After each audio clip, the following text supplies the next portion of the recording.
She was always telling me about trips she and her dad had taken, and it was just very evident to me that she was a very healthy, loved child. She clearly loved her dad, and it was obvious that he had done a great job raising her. And I was convinced that she was a happy, healthy kid, and he was a great father. Let's fast forward to the beginning of October of 2020. When is your birthday? October 2nd. On your birthday, October the 2nd, 2020, how did you celebrate your birthday? At this point, Aida had visitation with her mother, Christina Parcell. So this was the one time I saw John where she wasn't with him. And John wanted to show me some of his favorite taco stands out on Whitehorse Road. So we celebrated my birthday together and went to a couple bars, had dinner, ended up getting tacos at the end of the night. At the beginning of the night, what was John's mood? Very festive. By the end of the night, had his mood changed? Yes, it had. Describe what his mood was at the end of the night. Towards the end, at one of these taco stands, he became very pensive and even distraught. And he started to tell me about really grave concerns he had about his daughter, specifically when his daughter was with her mother, Christina Parcell. And he essentially said that whenever Aida's mother had visitation, he just never could rest easy until he got Aida back. And that he just didn't trust her, and he thought that she wasn't responsible and that she might even hurt her at some point. And I mean, frankly, it the mood of the evening took a big dip because of this. It was clear that he just was terrified about the danger his daughter was in, and this made a big impression on me. So, when you were with John on your birthday of October 2nd, 2020, where were Aida and Christina Parcell? I believe they were on a road trip to see family, maybe in Alabama or somewhere farther down south. When was she due back to Greenville? I believe the next day, or in the next couple of days. When she returned, where were Aida and John going to go? They were going to go to Italy. Did John tell you that? Yes. When John told you that he and Aida were going to go to Italy, what did you think about that? What was your reaction to that? I thought it was great. I knew at this point that John's parents were Italian, and Aida, I thought, stood to gain a great cultural experience from it. And I just thought if I had had the opportunity to travel and live in Italy when I was 8, I would have jumped at that. So I was really excited for both of them. Did they go to Italy? Yes.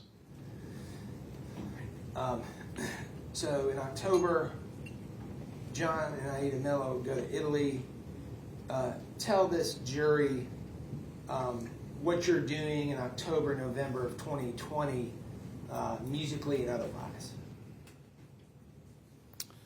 At this point, musically, I was still performing on the streets of Greenville, and I was also talking with someone who curated a museum of historic instruments downtown, the Sigel Music Museum. This man was Tom Strange, and we were discussing the possibility of revamping the Beethoven project I had been planning to do that got cut short by COVID by essentially doing the concert series again throughout 2021, but this time recording them so that we wouldn't have to deal with the issue of gatherings with COVID going on. And did you and Tom Strange solidify a plan for resurrecting the Beethoven project? Yes, we did. just generally speaking, describe for the jury sort of the intensity of the schedule, the intensity of the lead up to that project. Yeah, so as a classical musician, at least, just because you've played a piece doesn't mean that like you know it forever and you're never going to forget it, and it's never going to cost you any more work. It would be like you may have run a marathon once before in your life, but if you haven't trained for a year, it's not going to be easy for you if you go and try to do it again. So I was going to have to relearn all of this repertoire because I had only been playing certain of the sonatas downtown. And with the recording schedule, I was going to be meeting with him. There was going to be other people and other equipment involved. So essentially, I was going to have to commit to a schedule where we'd meet more or less once a week to record one sonata a week throughout 2021 and stick to that schedule. So it was going to be strenuous and a lot of work, and I knew this going into it. And when was the first recording set to occur on the project with Tom Strange? I think around January 2021. And beginning in January, how many performances on the project? What was the time frame on the remaining performances on the project? Again, it was roughly one a week. These sonatas are not all the same length. Some are short as like 12 minutes. Others, one lasts about 45 minutes. So depending on the piece, we were allocating enough time for me to get ready. So let's talk about from, again, October to April of 2020. John and Aida leave in October. Between October and April, describe to the jury what the communications were you were having with John Mello,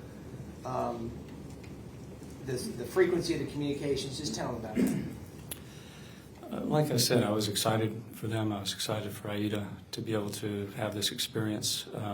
Based on what John had told me about Aida's mother, I thought it was good that there was distance in between them. And our communications had died off a bit after they left. John is interesting. He's also a lot. He's a very dramatic person, and it was a bit of a relief to just not be running into him downtown all the time, because I had a lot of practice I was doing, and sometimes I didn't have time to hang out as much as he might have wanted to. So our communication figured out. Were you relieved in some ways that your communications with him had slowed down or stopped? To a degree, yeah. All right. In April of 2021, did your communications with John and the frequency of them increase dramatically?